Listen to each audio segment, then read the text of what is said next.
something you told us before we started recording, but you're colorblind. Yes. I want to, and I think our Incredible story. listeners are just gonna die from hearing this. Yeah.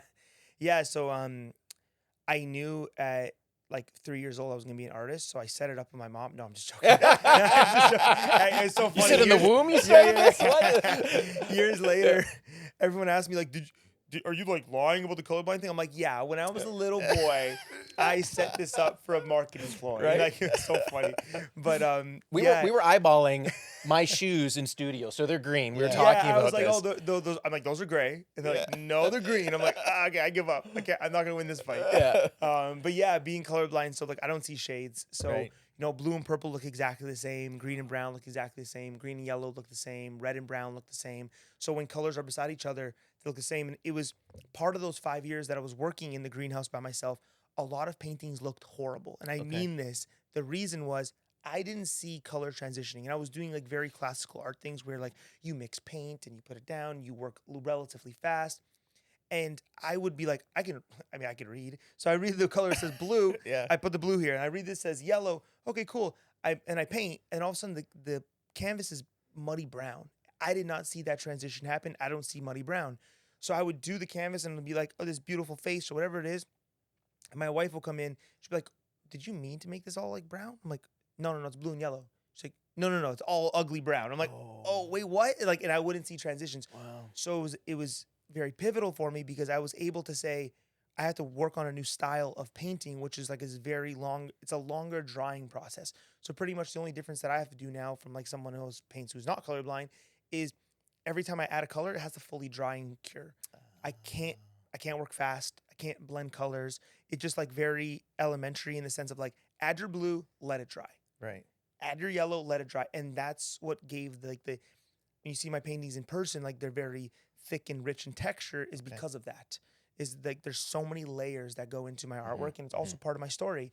And it helped a lot. I think it helped. Yeah. Like genuinely, which could have been something like that maybe not want to paint growing up. Right. Was something that made my art so distinctive. I love your art. Thank you. Yeah, your art is Thank you. incredible, and for our viewers, we'll put a link to your site and Thank you so everything much. so that people can see it. It's gorgeous. Thank you. It's gorgeous, and it's I don't know if the word simplistic is doing it justice, but the fact that it's based on the heart and just the color.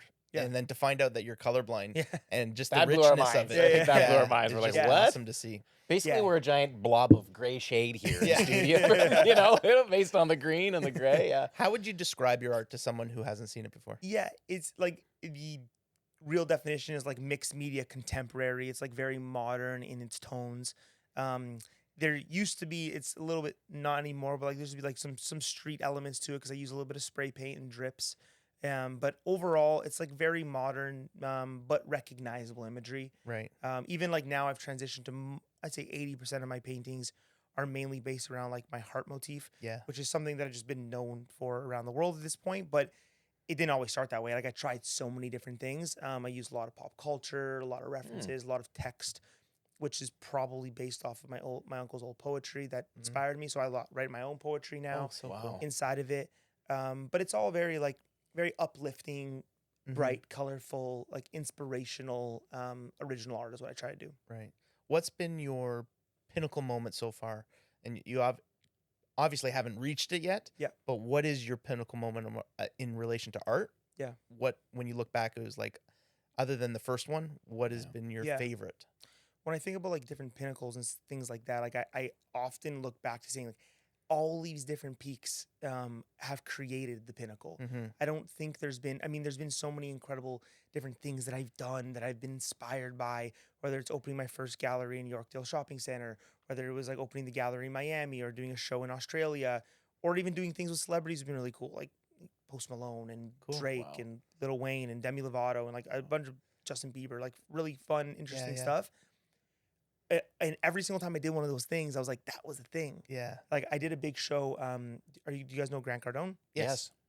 So last Art Basel, which is a big event in December, we did a big show together, like 10 pieces for 10X, like all big show with him. I was like, that's going to be a thing. And although it was fantastic and I'm so grateful, when I look back at all of these events, I was like, well, all of them added to the pinnacle. And I don't think there's been one singular tipping point. There's just been a lot of different little ones, Right. and that have led to like one decently sized one. Yeah.